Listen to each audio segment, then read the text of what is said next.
that's the chord, the 2 chord lines that cover the entire positively 4th string.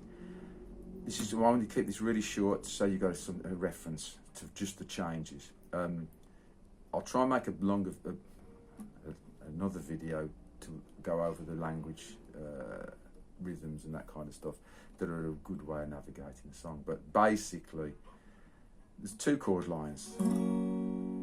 There's this one with long periods on each chord. Okay, so that's basically goes.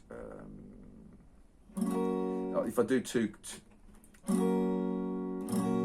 I do 2 strums for each one, and you'll see why.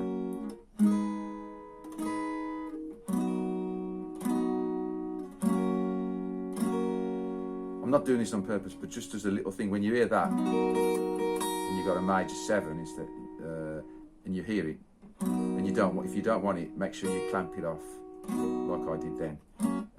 Pay attention while you're listening.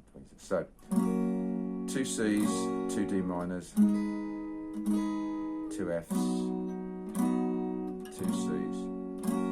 One of the things that helps me remember that is the D minor shape. That's the way you normally play. Oh, you notice I always put my little finger in, but that's just an idiosyncrasy. Now the D minor is the relative minor of F, and then back to home.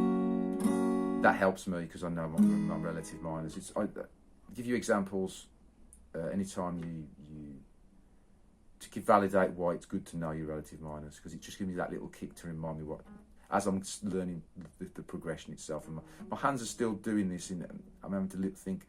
I'm going to have to prompt my fingers. Not I'm thinking, but I'm having to go. As I'm there, it's like you can have a little bit of indecision, and then it's like, but I know if I know relative major to that, then I'm straight in.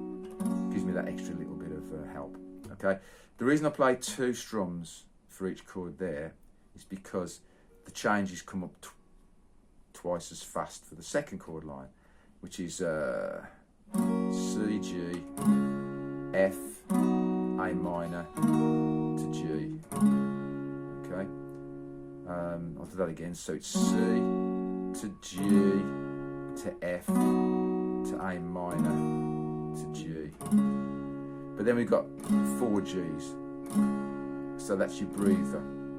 When you're bolting the 2 chord lines together, that's your breather.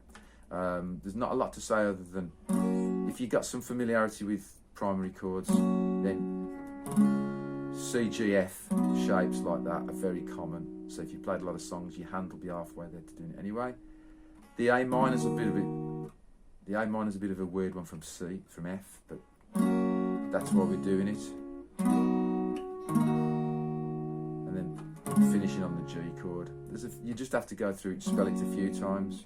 It gets a bit tricky because you play C to G, F to A minor, and then back to G again. It's a bit like tying a knot rather than going in a nice smooth progression. You just have to do it till you can do it. The thing with this is you have to play that chord progression slowly until your hands will, your ears hearing those sounds, and your hands are moving to the sounds, and the sounds confirm that your hand moves to the right, so you're not spelling it anymore. But until you get to that point, you're going C, what's the G, F, A minor to G. You can, and there's a phase what I'm trying to get you to do is where you hold those. You've got to hold the names of those chords in your mind: C, G, F, A minor, G, and you've got to call them with by language, but not direct your fingers to using your eyes to direct your fingers to the chords. You've got to kind of like hold it in your memory, because you've got to remember 4 chords. So your first step is to be able to remember those 4 chords in order and play them at the speed you want, without it disrupting your fingers, and that's an important thing. So that's it really. That's fine.